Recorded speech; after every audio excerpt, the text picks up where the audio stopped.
عاقل عبد الرحمن أحمد عقيل waxaa la igu soo hagaajiyay lacag ka timiday waddanka Ireland oo jaaliyadda halkaa degan ee Somaliland gaar ahaan Awdal iyo Sale ay igu soo hagaajiyeen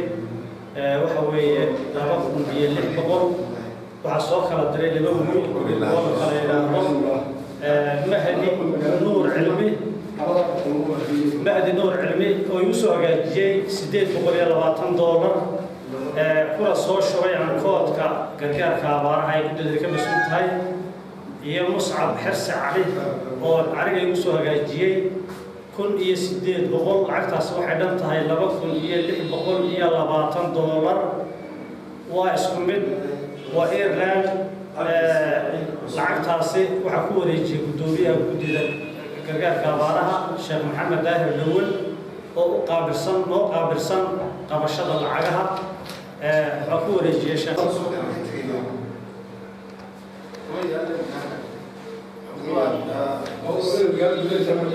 بسم الله الرحمن الرحيم الحمد لله رب العالمين والصلاة والسلام على رسول الله صلى الله عليه وسلم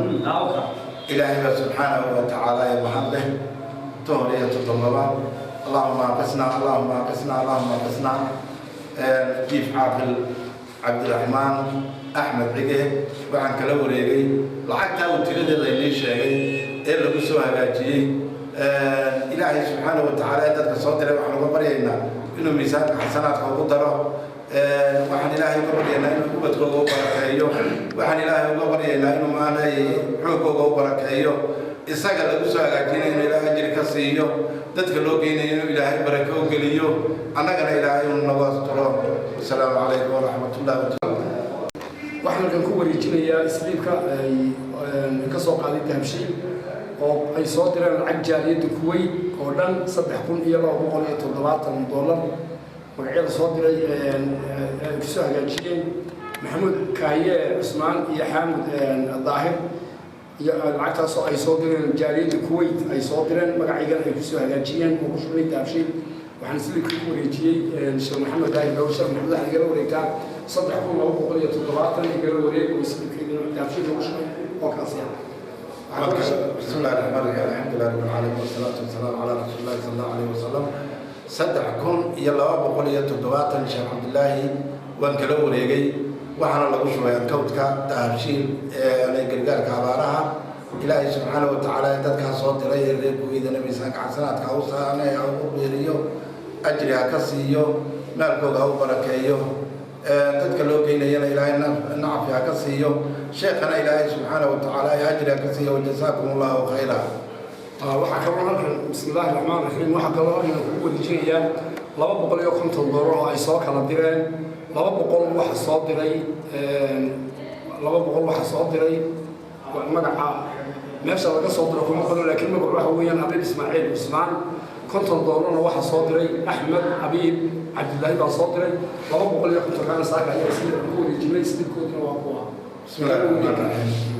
sheekha $250 baan ka wareegay kala wareegay oo iyadana la soo diray oo lagu soo hagaajiyay إلهي تدك صدر أجرا كسيو شيخنا إلهي أجرا كسيو تدك لوكينينا إلهي بركة وكليو إلهي أنا جنا نقول حلتلو والسلام عليكم وجزاكم الله. الله يوحك بقى كمرت بدأ تقولي تبارا لعقت السوق عندي السوق عندي شو حسنا ما جاي أبو قرنيد ولا صدر النرويج ما يروح هو يصدق كل يلا بقول يتضواطن وحصدر محمود عبد ويرح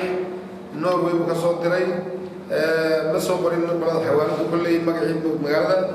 آدي بمحسين وعقلهم ولا بكل جري يلا هو العق يلا كان ختم الدين سلام هذا لفت هذا عبد اللطيف عبد الله أحمد والشكر $1 مركا لبضع العيون وحويا سيد أيها كون كان وشمني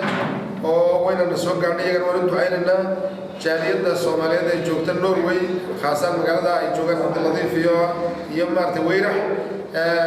مرة ثانية كصدري إلى يوم بركيو مرت بانك آخرنا الله قدره عافية عافمنا الله بصير في آخرنا بعد لو نلقي شريعة مرة ثانية يسوق عليه بقول $160